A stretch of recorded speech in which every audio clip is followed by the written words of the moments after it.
Thank you for joining me for a look at how finance professors are wrong in the way that they think about the stock market. A broad, overarching trend in academic theory is the efficient market hypothesis. Now, in general terms, the idea here is that individual investors, and that includes professionals, it's individual market participants, form rational expectations about a stock. In other words, like in economics, we believe decisions are rational. The function of the market is to take all of that information based on rational expectations and efficiently aggregate it into a single price. This is the equilibrium price or the current market price. That's where the price is balanced between buyers and sellers. And it incorporates all of the available information about that particular security instantaneously. Sometimes that theory does seem to work well.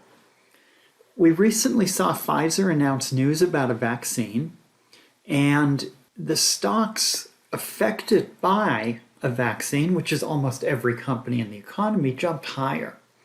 This is a chart of Boeing, and Boeing has struggled with the pandemic just simply because travel is perceived not to be safe by many. Travel restrictions take away even more potential customers. So airlines are cutting back. Boeing just isn't seeing orders. So if there is a vaccine, even if travel is reduced, Boeing should benefit. And that's what we saw. Friday, there was no vaccine. Monday, there was. There was instantaneous incorporation of that information into the stock price. And as traders, we call that a gap.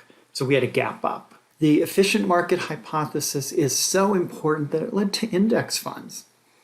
It implies it's impossible to beat the market consistently simply because news is random, market reactions are random. So as a group, investors are not able to beat the market.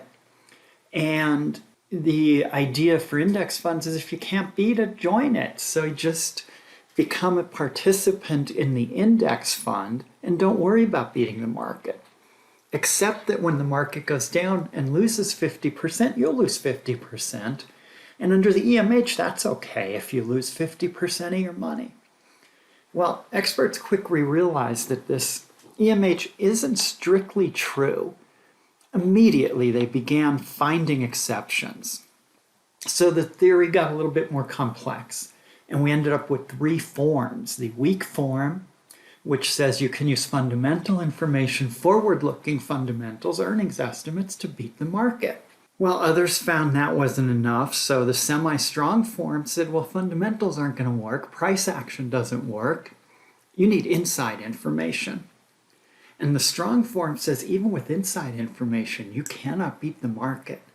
So immediately after seeing the news come out that the efficient market hypothesis is in trouble, analysts developed, or professors developed new versions of it. There are some challenges to the efficient market hypothesis. There are well-known market crashes. And then there are times when stocks simply form bubbles.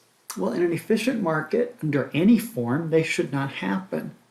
There's also anomalies. Momentum persists. The stock that's going up tends to keep going up. The stock that's going down tends to keep going down.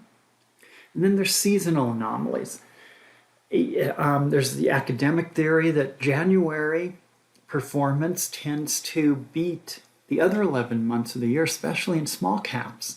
And there's a tendency sometimes for end-of-the-month gains. So there's a number of challenges. The EMH in practice seems to fail quite often. This is a chart of Biogen, and it ran up sharply. Large cap stock, 40+% gain on favorable rumors related to a drug to treat Alzheimer's. Within days, the FDA committee met and said, we need more information on this drug. So we had this huge run up and this huge run down. And the efficient market hypothesis says that's simply not possible. price incorporates all the information. So when price ran up, it was incorporating approval. The approval should not have failed just 2 days later, 2 business days later. The bottom line is that markets are unpredictable. Even if the EMH was true, it's still saying, the EMH is still saying that markets are unpredictable.